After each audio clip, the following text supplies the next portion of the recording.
حضرت عمر رضی اللہ تعالیٰ عنہ جب مسلمان ہوئے، حضور صلی اللہ تعالیٰ علیہ وسلم کا جب حضرت عمر نے کلمہ پڑھ لیا نا، تو اسلام کی شان و شوکت میں چار چاند آ گئے، بڑی عزت اسلام کو ملی، اور کفر کے گھروں میں مشرکین کے ماتم مچ گیا کہ عمر اسلام لے کر آ گیا، وہ جو پہلے اتنا مخالف تھا رسول اللہ صلی اللہ علیہ وسلم کا، آج وہ اسلام لایا ہے۔ مسلمانوں کی تعداد بڑی کم تھی اس وقت، بہت کم، بہت تھوڑی سی تھی تعداد، اور جب حضرت عمر اسلام لائے تو مسلمانوں میں ایک جذبہ پیدا ہوا، ایک قوت، طاقت ملی مسلمانوں کو۔ حضرت عمر نے ایک دن حضور علیہ الصلوۃ والسلام سے عرض کی، یا رسول اللہ، آپ سچے، ہمارا دین سچا، آپ کا کلمہ سچا، تو یہ چھپ چھپ کے نماز پڑھنے کا کیا مطلب ہوتا ہے؟ ہم چھپ چھپ کے کیوں نماز پڑھ رہے ہیں؟ ہمارا دین سچا ہے تو ہم کیوں دین چھپائے ہیں؟ کیوں؟ کہتے ہیں مجھے اس ذات کی قسم یا رسول اللہ، جب میں آپ کا اسلام نہیں لایا نا، اس سے پہلے جتنی بھی کفر کی مجالسیں تھیں تمام میں بیٹھا ہوں، تمام میں آپ کے مخالفت میں جتنی بھی مجلسیں ہوتی میں اس میں شامل ہوتا، مگر اب میں اسلام لے کر آ گیا ہوں، تو اب جتنی بھی مجالس اسلام میں ہوں گی، آپ جتنی بھی مجلسیں کریں گے انشاءاللہ میں ان مجالسوں میں مدد کرنے کے لیے بیٹھوں گا، اور کفار مشرکین سے میں لڑائی کروں گا، ان سے مقابلہ کروں گا اگر جو آپ کے درمیان آڑے آئے گا، آپ کے آڑے آنے والے شخص سے میں مقابلہ کروں گا، لڑوں گا، اور دین حق، کلمت الحق کو بلند کروں گا۔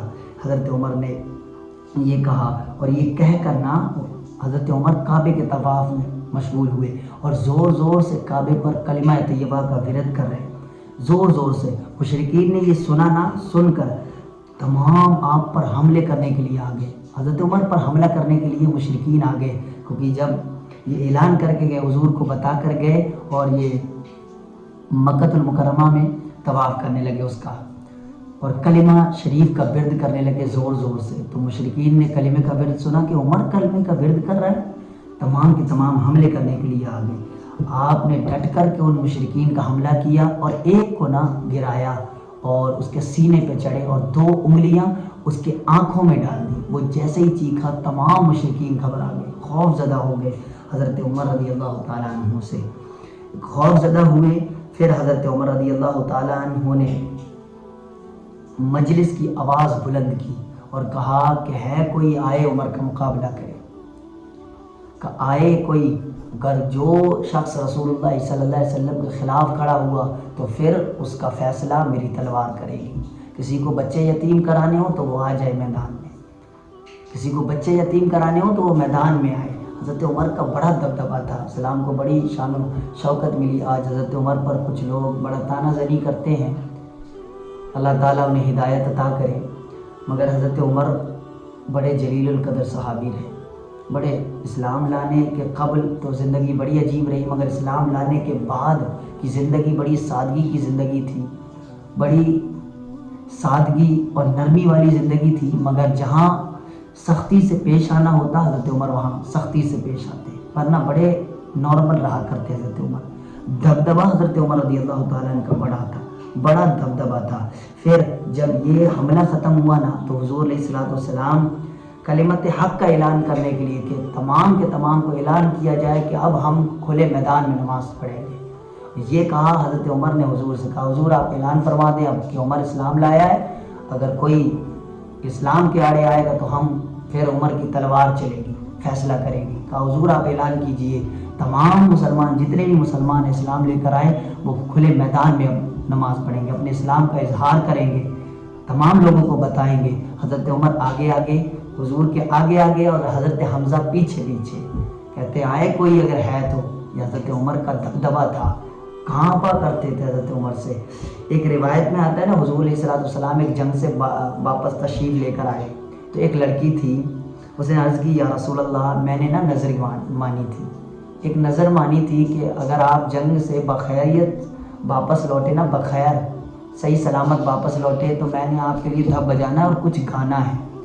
اس لڑکی نے حضور سے یہ کہا، کہتے ہیں حضور علیہ الصلوۃ والسلام نے فرمایا آپ نے یہ نظر مانگی ہے؟ کہا ٹھیک ہے تو اپنی نظر پوری کیجئے۔ وہ اتنے میں حضور کا کہنا تھا اور وہ لڑکی دھب بجانا شروع کر دی اس نے، کچھ حضور کی تعریف میں گانا شروع کر دیا اور وہ دھب بجانے لگی. اتنی دیر میں تھوڑی دیر کے بعد حضرت ابو بکر تشریف لائے. کہتے ہیں کہ حضرت ابو بکر تشریف لائے نا تو وہ بدستور اپنے دھب کو بجاتی رہی, روکا نہیں. کہتے ہیں پیچھے سے فوری سے حضرت عمر تشریف لے کے آ گئے. حضرت عمر رضی اللہ تعالیٰ عنہ پیچھے سے حضرت عمر کے تشریف لائے. کہتے ہیں جیسے ہی حضرت عمر کو اس لڑکی نے دیکھا نا, ترنت کے ترنت اس نے دھب کو رانے کے بیچ چھپایا اور اس پر بیٹھ گئی, کہا بند کر دیا. حضور نے جب یہ بات دیکھی بڑا عجیب لگا. کہنے لگے عمر تم سے تو شیطان بھی بڑا ڈرتا ہے, تم سے شیطان بڑا ڈرتا ہے, شیطان بھی تمہیں دیکھ کے رستہ بدل دیتا ہے.